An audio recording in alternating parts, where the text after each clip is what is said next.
Hi everyone, my name is Kanika. I'm a special educator and I'm making videos for all the teacher trainees to promote inclusion. ये हैं हमारे social media handles. So to support inclusion, you can join us here. And आज का हमारा topic है Hindi pedagogy. आज हम हिंदी के कुछ क्वेश्चंस देखेंगे, इंपॉर्टेंट क्वेश्चंस जो लेटेस्ट क्वेश्चंस हैं, ओके, जो आपको आपके सीटेट में और बाकी टीचिंग एग्जाम्स में भी हेल्प करेंगे. ठीक है, सो या लेट्स स्टार्ट.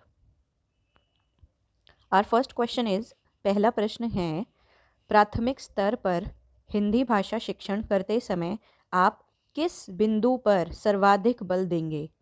प्राथमिक स्तर इज प्राइमरी लेवल पर हिंदी भाषा शिक्षण, जब आप हिंदी लैंग्वेज की टीचिंग कराएंगे तो ये जो निम्नलिखित ऑप्शंस हैं इनमें से किस पॉइंट पर आप सबसे ज़्यादा बल देंगे? आपका सबसे ज़्यादा फोकस किस चीज़ पे होगा? ठीक है, सो इस सेशन बाईलिंगुअल ही रहेगा. हम हिंदी और इंग्लिश दोनों में डिस्कस करेंगे ताकि किसी भी स्टूडेंट को, टीचर ट्रेनी को समझने में दिक्कत ना हो. सो या फर्स्ट ऑप्शन है हिंदी भाषा की मानक वर्तनी. सेकंड है हिंदी भाषा के मुहावरे और लोकोक्तियाँ. थर्ड है हिंदी भाषा की विभिन्न वाक्य संरचनाएं. या फिर हिंदी भाषा का सौंदर्य और आंचलिकता. इनमें से किस पर हम सबसे ज़्यादा बल देंगे प्राथमिक स्तर पर? हम बोलने, मुहावरे, उसकी संरचनाएं, सब ठीक है, सब कुछ इम्पोर्टेंट है, पर जब हम प्राइमरी स्तर पर बात करते हैं तो हमें बच्चे का इंटरेस्ट जगाना है सब्जेक्ट के प्रति. तो हम हिंदी भाषा के सौंदर्य और आंचलिकता पर जोर देंगे. ठीक है, जिससे बच्चे का इंटरेस्ट बना रहे. हम दिखाएंगे कि ये भाषा कितनी सुंदर है, मतलब कैसे आप इसको यूज़ कर सकते हो, क्या क्या इसके फ़ायदे हैं. सो या आवर नेक्स्ट क्वेश्चन इज़, मुहावरे और लोकोक्तियों के प्रयोग के संदर्भ में कौन सा कथन उचित है? ठीक है, इनमें से कौन सा कथन उचित है आपको बताना है जब हम मुहावरे और लोकोक्तियों की बात करते हैं. ये भाषा का अनिवार्य हिस्सा है, ये बहुत ज़रूरी हिस्सा है, ऐसा तो कुछ नहीं है. ये भाषा प्रयोग को प्रभावी बनाते हैं, हाँ जी. ये भाषा को नियंत्रित करते हैं, नहीं, कंट्रोल तो नहीं करते. भाषा का अलंकरण इनका कार्य है, ऐसा भी कुछ नहीं है. तो इसमें जो आपका सही ऑप्शन है वो है ऑप्शन बी. जब आप मुहावरे और लोकोक्तियाँ यूज़ करते हैं अपनी लैंग्वेज में तो वो आपके भाषा के प्रयोग को प्रभावी बनाते हैं. ज़्यादा इम्प्रेसिव, ज़्यादा इंटरेस्टिंग बनती है आपकी भाषा मुहावरे और लोकोक्तियों के प्रयोग से.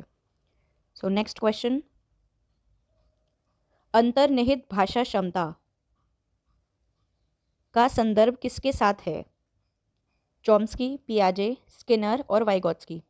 इसमें से, इन चारों में से किसने अंतर्निहित भाषा क्षमता का कंसेप्ट बताया है, या ये कंसेप्ट किससे रिलेटेड है? अगर आप इसको ध्यान से पढ़ें तो अंतर्निहित का मतलब है यहाँ पर भाषा क्षमता तो हो गई आपकी लैंग्वेज एबिलिटी. अंतर्निहित होता है हमारा इनेट, मतलब यहाँ पर लैंग्वेज एक्विजिशन डिवाइस की बात की जा रही है, जो इनेट एबिलिटी है मनुष्य में भाषा को एक्वायर करने की, उसकी बात करी थी नोम चॉम्स्की ने, राइट.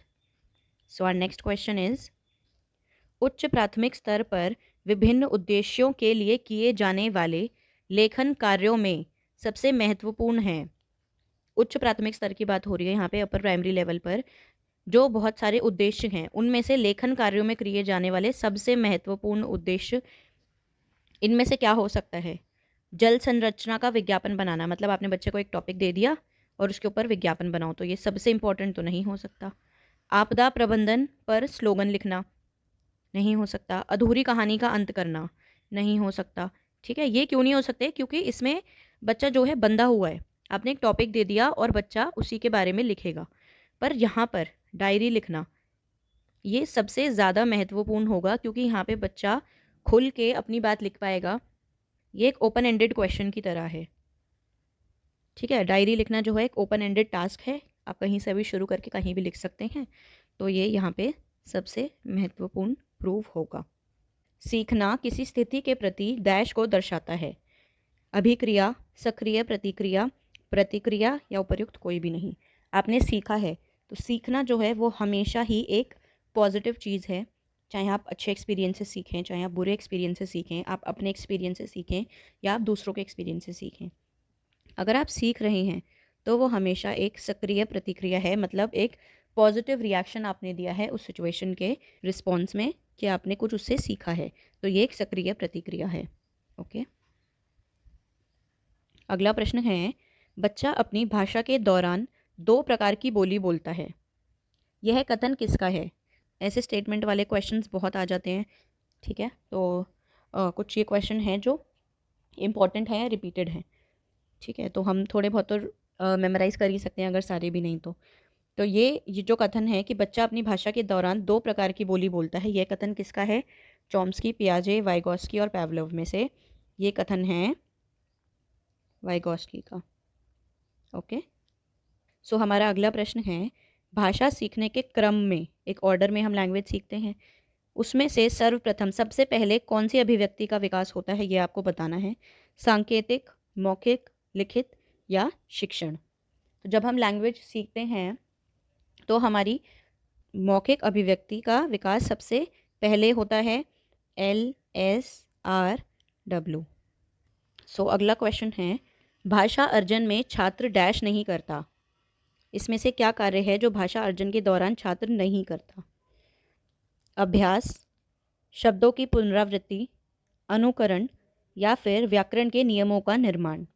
सो अर्जन जब करता है, मतलब भाषा जब एक्वायर करता है, बच्चा सीखता है, तो उसका अभ्यास भी करता है, शब्दों की पुनरावृत्ति भी करता है, अनुकरण भी करता है, इमिटेशन। ठीक है, ये कार्य है जो बच्चा नहीं करता। व्याकरण के रूल्स बच्चा नहीं बनाता। तो हमसे नहीं पूछा है तो हम मार्क कर देंगे अपना आंसर। व्याकरण के नियमों का निर्माण बच्चा नहीं करता। निम्नलिखित में से क्या भाषा अर्जन को प्रभावित करता है पूछा है हमसे। दैनिक जीवन अनुभव, समाज के साथ संपर्क, इच्छा शक्ति, उपर्युक्त सभी।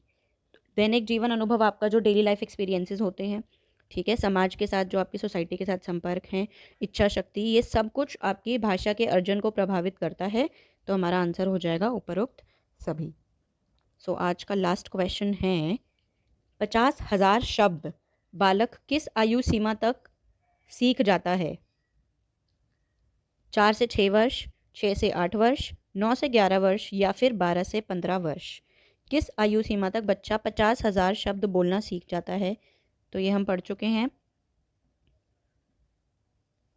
9 से 11 वर्ष की आयु तक बच्चा 50,000 शब्द बोलना सीख जाता है। ठीक है, तो हमारा सही आंसर क्या है यहाँ पे? सी। सो ये PDF आपको मिल जाएगी टेलीग्राम पर, और सभी सोशल मीडिया हैंडल्स के लिंक हैं ही, बाकी मैं एक बार नीचे डिस्क्रिप्शन में और कमेंट बॉक्स में भी लिख दूँगी, तो आप देख लीजिएगा। एंड या अगर आपको कोई डाउट हो तो प्लीज़ मेरे से पूछिए। ठीक है, कोई क्वेश्चन हैं, कोई क्वायरीज़ हैं तो बिल्कुल यू आर मोस्ट वेलकम, पूछिए। एंड हमारी फैमिली के साथ जुड़िए। आई होप आपको ये सेशन पसंद आया होगा। सो मिलते हैं अगले सेशन में।